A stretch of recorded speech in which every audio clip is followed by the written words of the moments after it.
Hello guys, let's welcome back to mechanic boy. நம்ம Tamil mechanical YouTube channel. இந்த வீடியோவில் என்ன பார்க்க போகிறோம் அப்படின்னா, டிவிஎஸ் எக்ஸல் சூப்பரில் ஹெவி டியூட்டியில் வந்து நமக்கு செயின் ஸ்ப்ரைட் ஹப்பில் வந்து பேரிங் வந்து போயிடுச்சு அப்படின்னா எப்படி மாற்றணும் அப்படிங்கிறத இந்த வீடியோவில் பார்க்க போகிறோம். நம்ம சேனலை சப்ஸ்கிரைப் பண்ணாமல் இருந்த மறக்காம சப்ஸ்கிரைப் பண்ணிட்டு அப்படியே பக்கத்தில் பெல்லுக்கு கிளிக் பண்ணிங்க. இப்போ வீடியோக்குள்ளே போகலாம்.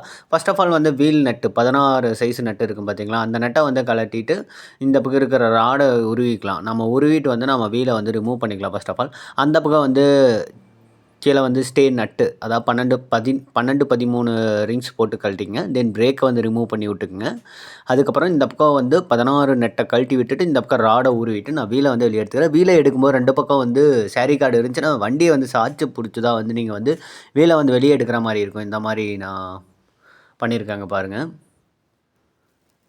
வண்டியை வந்து ஒன் சைடாக சாய்ச்சி அதுக்கப்புறம் வீலை எடுங்க. வீலை எடுத்ததுக்கப்புறம் ஹப்பு வந்து கழட்டணும். நம்ம செயின் ஸ்ப்ரைட் ஹப் இருக்குது பார்த்தீங்களா, அந்த செயின் ஸ்ப்ரைட் ஹப்பை வந்து நம்ம கழட்டணும். அதுக்கு வந்து 24 அந்த ரிங்ஸ் போட்டு தான் கழட்டணும். அதுக்கு முன்னாடி வந்து நீங்கள் செயின் லிங்க்கை வந்து ரிமூவ் பண்ணிங்க. ஃபஸ்ட்டு வந்து செயின் லிங்க்கை வந்து ரிமூவ் பண்ணணும்.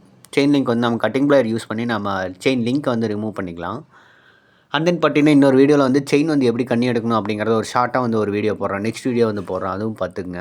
இப்படி செயின் லிங்க் வந்து ரிமூவ் பண்ணிவிட்டு, ஏன்னா எல்லா விஷயம் வந்து ஒரே வீடியோவில் போட்டால் நமக்கு டைமிங் வந்து இன்க்ரீஸ் ஆகுது. டைமிங் இன்க்ரீஸ் ஆனாவே நிறைய பேர் ஸ்கிப் பண்ணி விட்டுறாங்க, பார்க்குறதில்ல, விஷயம் வந்து தெரிஞ்சுக்கிறதில்ல. ஒவ்வொரு விஷயம் வந்து நம்ம உன்னிப்பாக சொல்லிக் கொடுக்குறோம். ஒரு வாஷர் போடலினா கூட நமக்கு வந்து அந்த இடத்துல வந்து கரெக்டாக சீட்டிங் ஆகாது. அதனால் ஸ்கிப் பண்ணாத பாருங்கள், ஓகேங்களா. இப்போ வந்து 24 ரிங்ஸ் போட்டு நான் வந்து இந்த நட்டை வந்து கழட்டிட்டு நான் ஹப்பை வந்து வெளியே எடுத்துக்கிறேன். செயின் ஸ்ப்ரைட் ஹப்பை 24 ரிங்ஸ் யூஸ் பண்ணிங்க. ரிங்ஸ் வந்து போட்டுக்கங்க. ஸ்பேனர் வந்து இந்த இடத்துல போட்டிங்கன்னா உங்களுக்கு வந்து லோடு கொடுக்க முடியாது. அதனால் ரிங்ஸாக இருந்தால் ஈஸியாக வந்து லோடு கொடுக்கறக்கு, கழட்டுறக்கு, டைட் பண்ணுறக்கு ஈஸியாக வந்து இருக்குங்க. ஸ்பேனர் வாங்கினீங்கன்னா உங்களுக்கு வந்து ஹெவியாக வந்து மேன் பவர் வந்து அதிகமாக தேவைப்படுற மாதிரி தெரியும். எனர்ஜி வந்து உங்களுக்கு லாஸ் ஆகும். ரிங்ஸ் போட்டிங்கன்னா ஈஸியாக இருக்கும், ஓகேங்களா. இப்போ செயின் ஹப்பை கழட்டிட்டேன். அதுக்குள்ளே இருக்கிற ராடு, இந்த புஷ் எல்லாமே நான் கழட்டிக்கிறேன். கழட்டினதுக்கப்புறம் பேரிங்கை பாருங்கள். பேரிங் வந்து சுற்றினீங்கன்னா லைட்டாக பிடிக்கிற மாதிரி இருக்கும், ஓகேங்களா. அந்த பிடிக்கிறனால தான் நமக்கு இப்போ பாருங்கள், சுற்றி பார்த்தே எனக்கு தெரியுது லைட்டாக வந்து மிஸ் ஆகிற மாதிரி, அதாவது பிடிக்கிற மாதிரி, பிடிச்சி வர்ற மாதிரி தெரியுது எனக்கு. அதுமாதிரி பேரிங் வந்து க்ரீஸே வைக்காத போட்டிருக்காங்க. ஒவ்வொரு டைம் வந்து நீங்கள் செயின் வீலை கழட்டும் போது, இந்த செயின் ஸ்ப்ரைட்டுக்கு எதாவது மாற்றும் போது, சப்போஸ் ஏதாவது வேறு வேலை செய்யும்போது இந்த பேரிங்க்கு வந்து க்ரீஸ் நல்லா வச்சுட்டு அதுக்கப்புறம் வந்து மேலே ஆயில் சீல் போடுங்க. பாருங்கள், க்ரீஸே இல்லை, எல்லாம் வரன்னு ஆயிடுச்சு. க்ரீஸ் இல்லாமல் கூட போயிருக்கலாம். பேரிங்க்கு வந்து லூப்ரிகேஷன் கண்டிப்பாக வேணும். ஒரு சைடு வந்து நமக்கு வந்து ஸ்லிப் இது அடிச்சிருப்பாங்க, இன்னொரு சைடு வந்து ஓப்பன் பண்ணி நீங்கள் வந்து க்ரீஸ் அப்ளை பண்ணிக்கலாம். இப்போ வந்து நான் பேரிங் வந்து எப்படி ரிமூவ் பண்ணுறது அப்படிங்கிறத பாருங்கள். செயின் ஹப்பை வந்து திருப்பி வச்சுட்டு சுற்றியும் வந்து தட்டி விடணுங்க. சுற்றி ஒரே பக்கமாக தட்டிடாதீங்க. உங்களுக்கு வந்து அந்த ஹப்பில் வந்து காயமாயிரும். இந்த ஹப்பில் வந்து நமக்கு காயம் இருக்கக்கூடாது. காயம் ஆயிடுச்சு அப்படின்னா நம்ம பேரிங் வந்து மறுபடியும் அடித்தாலும் நிற்காது, லூஸாக போயிட்டு இருக்கும். அப்போ நீங்கள் புது ஹப்பே போடுற மாதிரி ஆயிரும். இந்த ஹப்பு சர்ஃபேஸ் வந்து பார்த்திங்கன்னா க்ளீனாக இருக்கணும், எந்த டேமேஜும் இல்லாமல். இப்போ பேரிங் கரெக்டாக சீட்டிங்காக இறங்கும். இப்போ பழைய பேரிங்கை பாருங்கள் எவ்வளோ வந்து ரொம்ப இதாக இருக்குன்னு, ஆயில் பசியே இல்லாமல், க்ரீஸ் பசியே இல்லாமல் இருக்குது. இதை வந்து சுத்தமாக நம்ம பெட்ரோலில் வாஷ் பண்ணிட்டு இதில் நம்பர் வந்து பார்க்கணுங்க. நம்பர் தெரிலனாலும் நீங்கள் கடையில் போட்டால் கேட்கலாம், போயிட்டு கேட்கலாம், வாங்கிக்கலாம். அப்படி சப்போஸ் வந்து நீங்கள் கழுவி பார்த்துட்டு நம்பர் தெரிஞ்சிட்டிங்கன்னா அந்த நம்பர் மட்டும் சொன்னீங்கன்னா போதும், கடையில் வந்து நீங்கள் பேரிங் வந்து வாங்கிக்கலாம். இது வந்து பார்த்திங்கன்னா 6004, கரெக்டாக கூட தெரில, 6004ங்கிறது கரெக்டாக தெரியாது. புது பேரிங்கில் நான் பிரித்து காட்டுறேன் பாருங்கள். 6004ங்கிற நம்பர் ஜூம் பண்ணி பார்த்தீங்கன்னா தெரியும் உங்களுக்கு. வீல் ஹப்போட பேரிங் நம்பர் வந்து நமக்கு 6004, ஓகேங்களா. அந்த நம்பர் சொன்னால் போதும், உங்களுக்கு பேரிங் கரெக்டான சைஸ் எடுத்து தந்துடுவாங்க. 6004ன்னு சொன்னிங்கன்னா. இப்போ பேரிங் நான் வந்து அடிச்சுக்கிறேன். பேரிங்க்கு அடிக்கிறதுக்கு முன்னாடி ஃபுல்லாக க்ரீஸ் அப்ளை பண்ணுங்கள். பிளாக் க்ரீஸ் யூஸ் பண்ணிங்க, சாலிட் க்ரீஸ், செமி சாலிட்னு சொல்லுவோம், ஓகேங்களா. எப்போவுமே வந்து பேரிங்க்கு வந்து லைட் க்ரீஸ் வச்சுறாதீங்க, நல்லா கெட்டி க்ரீஸாக பார்த்து வைங்க. அப்போ தான் வந்து ரொம்ப நாள் வந்து உங்களுக்கு லைஃப் வரும். இப்போ பேரிங் அடிக்கிறது எப்படின்னு பாருங்கள். வால்வு பெரிய வால்வாக எடுத்துகிட்டு ஃபுல்லாக பேரிங்கோட ஓவரால் ஸ்பேஸ்லேயும் வந்து நமக்கு வந்து லோட் ஆக்ட் ஆகணும். ஒரு சைடு மட்டும் லோட் ஆக்ட் ஆச்சுன்னா நமக்கு வந்து பால்ஸ் வந்து போயிருங்க. புது பேரிங்கே வந்து தட்டும்போது சம்டைம்ஸ் போகிறதுக்கு வாய்ப்பு இருக்குது. அந்த மாதிரிலாம் நடந்திருக்கு. அதனால் ஹோல் பேரிங் நடுவில் வந்து ஃபோர்ஸ் கொடுக்கக்கூடாது எப்போவுமே. ஓவரால் அந்த அவுட்ரு கோர் இருக்கும் பார்த்திங்களா, அந்த அவுட்ரு கோரில் தான் உங்களுக்கு ஃபோர்ஸ் கொடுக்கணும். அதாவது ஒரு தடவை அடிச்சுட்டு பாருங்கள் பேரிங் இறங்காமல் நீங்கள் மட்டும் தட்டிகிட்டே இருந்தீங்கன்னா உங்களோட அந்த ஹப்பில் வந்து சர்ஃபேஸில் வந்து ஏதாவது காயமாகி உடஞ்சிட்டு இருந்தால் இருக்கலாம்.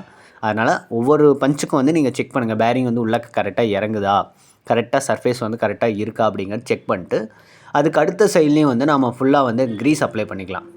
க்ரீஸை நல்லா வந்து ஃபுல்லாக பேக் பண்ணிங்க. பேக் பண்ணதுக்கப்புறம் நம்ம ஆயில் சீல் வந்து போட்டுக்கலாம். ஆயில் சீல் வந்து லைட்டாக தட்டி விட்டிங்கன்னா போதும், ஆட்டோமேட்டிக்காக இறங்கிரும்.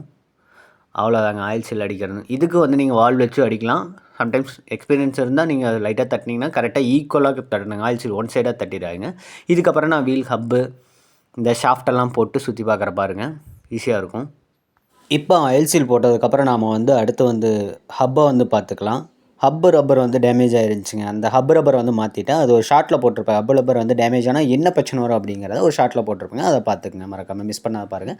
இப்போ நாம் வந்து செயின் ஹப்பை வந்து நம்ம கரெக்டாக வந்து ஃபிக்ஸ் பண்ணிக்கலாம். இதுக்கு வந்து செயின் அட்ஜஸ்ட்மெண்ட்டை வந்து ஃபுல்லாக டைட் பண்ணியிருந்தாங்க. ஸோ அதை ஃபுல்லாக லூஸ் பண்ணி விட்டுட்டு இழுத்து வச்சு அதுக்கப்புறம் இந்த 24 சைஸு நட்டை வந்து போட்டு செயின் ஹப்பை வந்து டைட் பண்ணிக்கலாம். டைட் பண்ணக்கப்புறம் வீலை வந்து அசம்பிள் பண்ணிக்கலாம். அதோட கரெக்டாக க்ரிப்பில் வந்து கரெக்டாக அதோட கேவிட்டியில் சீட்டிங் பண்ணுங்கள். வீலை சீட்டிங் பண்ணிவிட்டு இந்த பக்கம் அந்த 16 mm நட்டை கட்டிட்டு பார்த்திங்களா, அந்த ராடை வந்து கரெக்டாக போட்டுக்கலாம். அதுக்கு முன்னாடி ஸ்டே வந்து கீழே வந்து இறங்கி நமக்கு வண்டியை தூக்கிட்டு இருக்குது. ஸ்டேவை வந்து லைட்டாக எடுத்து விட்டுட்டு இந்த ராடை வந்து நம்ம போட்டுக்கலாம். போட்டு அந்த பக்கம் ஒரு புஷ் இருக்குங்க, அந்த புஷ்ஷையும் வச்சுட்டு அதுக்கப்புறம் ராடை உள்ளக்க தள்ளி விட்டுலாம். ராடு தள்ளினதுக்கப்புறம் அந்த பக்கம் 16 mm நட்டு இதெல்லாமே நான் போட்டுக்கிறேன். போட்டுட்டு செயினை வந்து டைட் பண்ணிக்கிறேன். செயின் டைட் பண்ணணும், எப்படி டைட் பண்ணணும், எந்த மாதிரி டைட் பண்ணணும் அப்படிங்கிற ஒரு சின்ன ஷார்ட்டில் வந்து பார்க்கலாங்க. ஏன்னா அது கொஞ்சம் இன்ஃபர்மேஷன் இருக்குது, அதனால் இதில் சொல்ல முடியல. உங்களுக்கு தனியாக வந்து ப்ரைவேட்டாக போடுறேன். உங்களுக்கு செயின் எப்படி டைட் பண்ணணும், எந்த மாதிரி டைட் பண்ணணும் அப்படிங்கிறது எல்லாமே. இப்போ செயினை வந்து நான் இப்போ அசம்பிள் பண்ணிக்கிறேன். ஜஸ்ட்டு அசம்பிள் பண்ணிக்கிறேன். ஓகேங்களா. செயின் ரொம்ப லூஸாக இருந்தால் நம்ம கண்ணி எடுத்து போடுற மாதிரி இருக்கும். கண்ணி எடுத்து போடுறீங்கன்னா கொஞ்ச நாள் ஓட்டலாங்க, அவ்வளோதான் பண்ண முடியும். மற்றபடி ஒன்றுமே பண்ண முடியாது. ரொம்ப நாளைக்கு லைஃப் டைம் ஓட்டணும்னா அதெல்லாம் முடியாது. புது செயின் ஸ்பேர் தான் போடுற மாதிரி இருக்கும். இப்போ நான் செயினை வந்து லிங்க் வந்து போட்டு கரெக்டாக அசம்பிள் பண்ணிக்கிறேன்.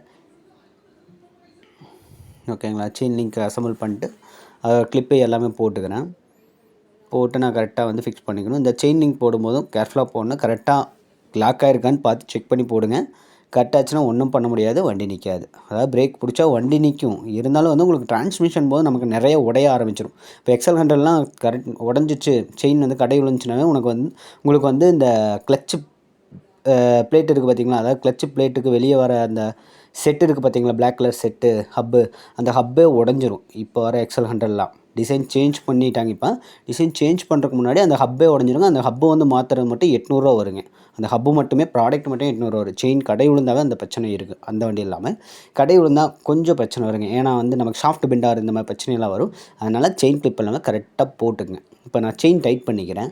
2 பக்கம் வந்து ஈக்குவலாக வந்து இழுத்து வைக்கணும். இப்போ ஒரு பக்கம் இழுத்து வச்சுட்டு ஒரு பக்கம் வந்து மாற்றி இழுத்து வச்சிங்கன்னா உங்களுக்கு வந்து வீல் ஒரு பக்கமாக தெரியும். அதுமாதிரி செயின் வந்து இழுத்து ஓடும். அந்த மாதிரி பிரச்சனையெல்லாம் நீங்கள் ஃபேஸ் பண்ண வேண்டியது வரும்.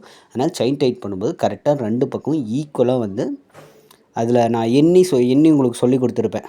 எண்ணி கரெக்டாக இந்த பக்கம் 8 வச்சிங்கன்னா அந்த பக்கம் 8 அந்த சைஸில் தான் வைக்கணும். இப்போ போட்டுட்டு நான் இந்த பிளேட் எல்லாமே அசம்பிள் பண்ணிக்கிறேன். இந்த கால்மீதி பிளேட் வந்து 16 சைஸ் நட்டு தான். இதுவுமே 16 சைஸு. 16 ரிங்ஸ் இருந்தாலும் போதுங்க, உங்களுக்கு வீல் கழட்டிக்கலாம். 16, 12, 13 தென் வீல் பிரேக் டைட் பண்ணுறதுக்கு 14 இந்த இது இருந்தால் போதுங்க. நமக்கு வீலை வந்து கழட்டி மாட்டிடலாம், அவ்வளோதான்.